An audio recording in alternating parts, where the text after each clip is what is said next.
14 नवंबर के बाद जो है बिहार के बच्चों की बेरोजगारी समाप्त हो जाएगी। मैं पूछना चाहता हूँ तेजस्वी यादव जी जवाब दे, बीपीएससी टीआरई 1 और टीआरई 2 में आपने डोमिसाइल क्यों हटाया, और इसके बाद बिहार से डोमिसाइल नीति हटाने में भी इन दोनों चचा और भतीजा दोनों का मुख्य रूप से रोल रहा।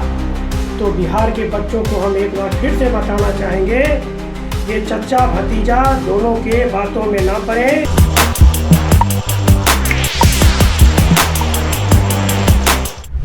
साथियों, जैसा कि आप देखे हैं, आज जो है पेपर में निकला है बीपीएससी टीआरई 4 को लेकर के, और जो है सो तेजस्वी यादव के द्वारा भी बयान आ रहा है 14 नवंबर के बाद, दिसंबर नहीं नवंबर, 14 नवंबर के बाद जो है बिहार के बच्चों की बेरोजगारी समाप्त हो जाएगी। मैं पूछना चाहता हूं तेजस्वी यादव जी जवाब दे, बीपीएससी टीआरई 1 और टीआरई 2 में आपने डोमिसाइल क्यों हटाया, डोमिसाइल हटाने के ऊपर आप जवाब दे। डोमिसाइल हटाना कौन हकदार है बिहार के बच्चों को बेरोजगार बनाने के लिए।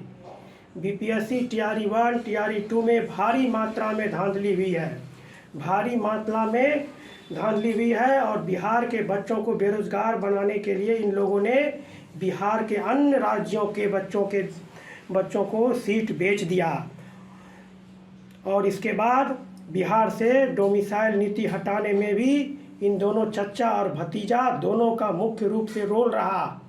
तो बिहार के बच्चों को हम एक बार फिर से बताना चाहेंगे, ये चचा भतीजा दोनों के बातों में ना पड़े। ये लोग फिर से आएंगे और सत्ता में और कहेंगे कि हम तो डोमिसाइल हटाने के पक्ष में नहीं थे, उन्होंने डोमिसाइल हटाया।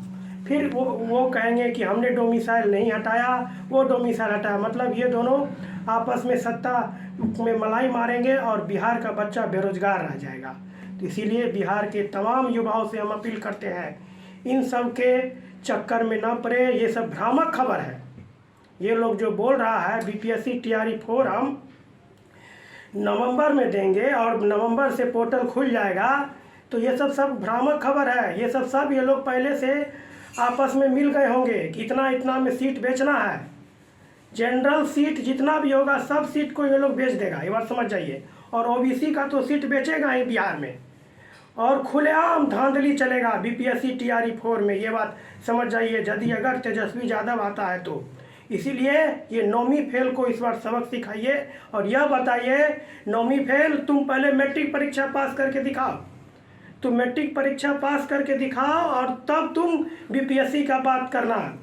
तुम मैट्रिक परीक्षा नहीं पास करोगे और चाहते हो कि बीपीएससी द्वारा शिक्षक का बहाली करे। जो इंसान खुद मैट्रिक की परीक्षा नहीं पास कर पा रहा है, वो बीपीएससी के थ्रू टीचर की बहाली करेगा, ये कितना शर्म की बात है। हम आप पीजी किए हुए हैं, बीएड किए हुए हैं, स्टेट पास किए हुए हैं, उन लोगों को ये चरा रहा है। बिहार का नौवीं फेल बिहार के बच्चे को चरा रहा है। रे तुम्हारा बाप चारा चोर था और तुम बिहार के बच्चे का सीट चोरी किया है बीपीएससी टीआरई 1 और टीआरई 2 में। इसका मुख्य श्रेय तुम दोनों चाचा और भतीजा दोनों को जाता है। इसीलिए बीपीएससी टीआरई 4 के नाम पर वोट वसूलना बंद करो और बिहार के बच्चों को बेरोजगार बनाना बंद करो। यदि अगर दम हो रहा था तो तुम्हारा जो पुरखा था, वो जो है बिहार में जो 15 साल तक राज किया, वो 15 साल में बिहार में कल कारखाना लगा दिया रहता और बिहार में से जो पलायन हो रहा है उस पलायन को रोक दिया रहता। इसीलिए तेजस्वी यादव तुमको खुली चैलेंज करते हैं, यदि अगर दम है तो तुम बीपीएससी टीआरई 4 को छोड़ करके अन्य मुद्दे पर आओ और लड़ाई लड़ो इस चुनाव में।